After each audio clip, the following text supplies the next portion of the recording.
ఇప్పుడే కేశవ్ గారు వాస్తవాలన్నీ కూడా డాక్యుమెంటరీ ఎవిడెన్స్ సహా వారు ఎక్స్ప్లెయిన్ చేశారు. అదే మరి మాధవ్ గారు డిప్యూటీ సీఎం గారు మాట్లాడబడి చాలా స్పష్టంగా డీటెయిల్స్ అని చెప్పారు. ఇది ప్రజల మనోభావాలకు సంబంధించిన విషయం. ఈరోజు ఒకసారి ఆలోచిస్తే నాకు వెంకటేశ్వర స్వామితో ఒక విధంగా మా ఇంటి కులదైవం.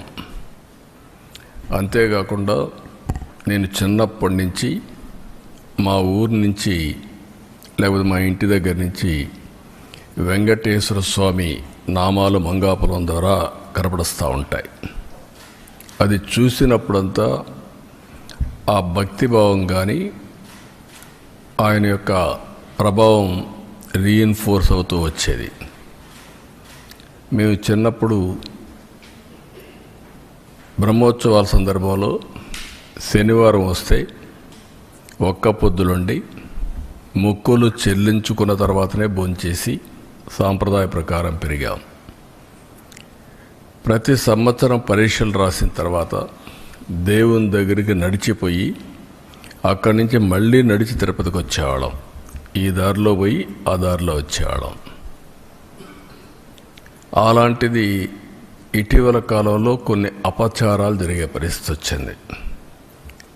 నేను ముఖ్యమంత్రిగా ఎప్పుడు ఏది కూడా వైలేట్ చేయకుండా ఒక పద్ధతి ప్రకారం వెళ్తూ వచ్చాను.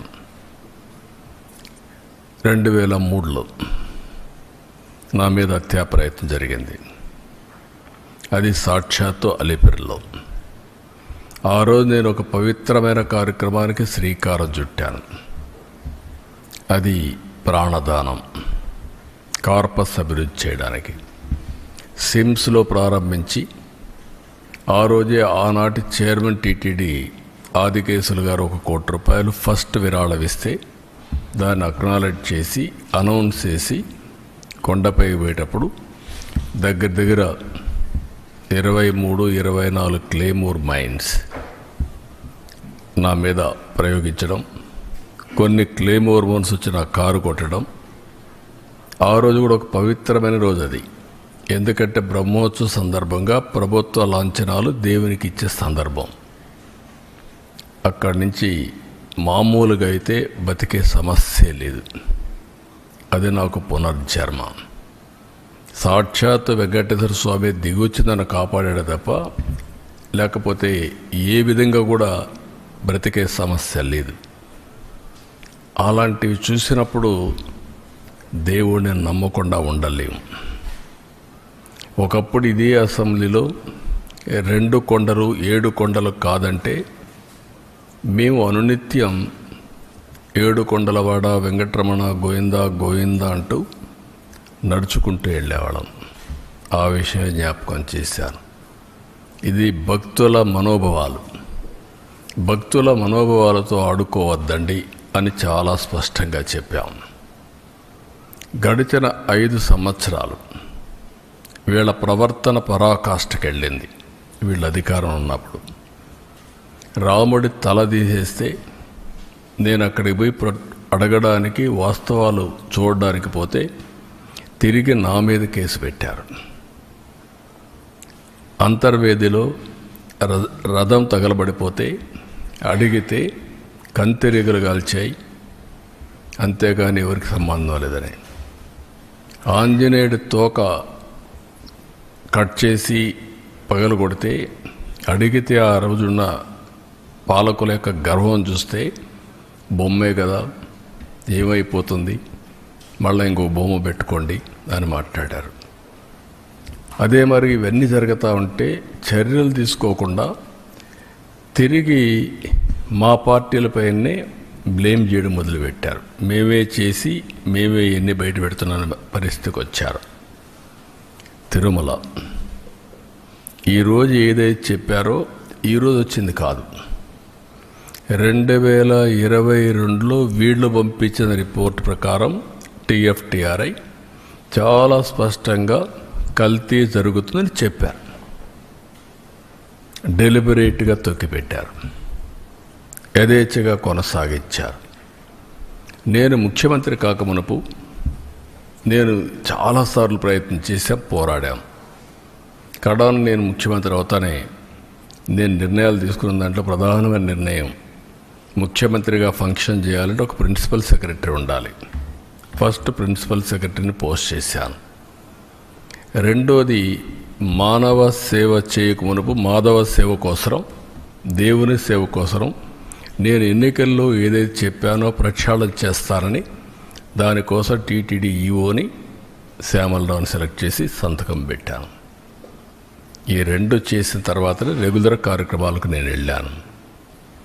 అదే సమయంలో వెళ్ళిన తర్వాత అక్కడ జరిగే పరిస్థితులు చూసి ఇక్కడ పొరపాట్లు ఉన్నాయి కాబట్టి మనం టెస్ట్ చేయాలనే ఉద్దేశంతో అక్కడ శాంపుల్ తీసి ఎన్డీడీబీ పంపించారు.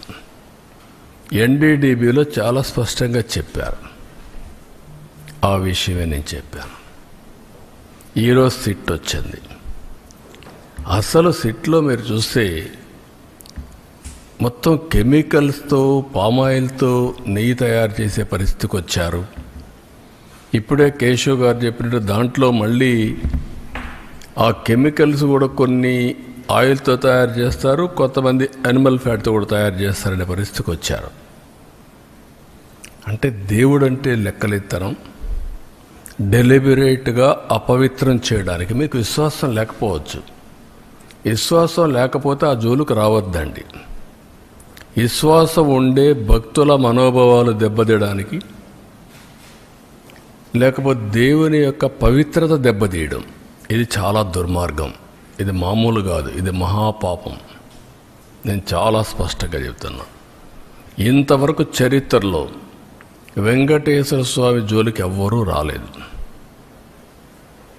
మీరు ఇంకా చరిత్ర డీప్గా వెళ్తే బ్రిటిష్ వాళ్ళు కూడా వెంకటేశ్వర స్వామి జోలికి రాకుండా మిగిలిన దేవాలయాలు ఇచ్చేసినా ఇక్కడికి వచ్చినప్పుడు మాత్రం వాళ్ళు ఇంకా ఇంప్రూవ్ చేశారు. రికార్డ్స్ కానీ, పద్ధతులు కానీ, సాంప్రదాయాలను కానీ ఇంప్రూవ్ చేశారు. That is the power of God. అలాంటి దేవుడి దగ్గర మీరు చేసిన అపచారం చూస్తే దుర్మార్గమైన అపచారం. ఈరోజు మళ్ళీ నిన్న మొన్న మీరు మాట్లాడుతూ ఉంటే చూస్తే ఎంత దుర్మార్గంగా మాట్లాడుతున్నారంటే, నేను అపాలజీ చెప్పాలి, మేము చెప్పాలి. రెండోది, బూతులు తిడితే కూడా భరించాలి. అంటే మీకు రాజ్యాంగం పైన గౌరవం లేదు. ముఖ్యమంత్రి కానీ, డిప్యూటీ సీఎం కానీ, ప్రభుత్వ అధినేతలు అంటే లెక్కలేతనం. ఎక్కడికక్కడ మీ ఇష్టానుసారంగా రౌడీజం చేయాలి. రౌడీజం చేసి మీరు అనుకునిందే వాస్తవాన్ని ప్రజలు మెప్పించాలి అంటే అంత నిస్సహాయం మేమందరం. అందుకే నేను అందరికీ పిలిపిస్తున్నా. ఇది చూసిన తర్వాత ఎక్కడ కూడా సిబిఐ రిపోర్ట్లో ఇది కల్తీ లేదని ఎక్కడా చెప్పలేదు. నేను అతని స్పీచ్ చూస్తే ఏమనాలో నాకు తెలియదు.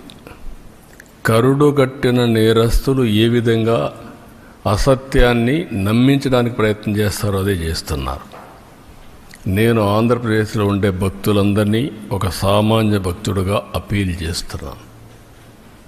రిపోర్ట్స్ అన్నీ మీ రోజుల్లో ఉంటాయి.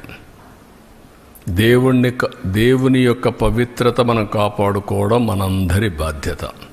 ఫండమెంటల్గా ప్రతి ఒక్కరు, విశ్వాసం ఉండే ప్రతి ఒక్కరూ దేవుణ్ణి దర్శనం చేసుకోవడమే కాదు, దేవునికి అపచారం జరిగినప్పుడు, అపవిత్రం జరిగినప్పుడు ఎవరైనా సరే ముక్త కంఠంతో ఖండించాల్సిన బాధ్యత మనపైన ఉంది.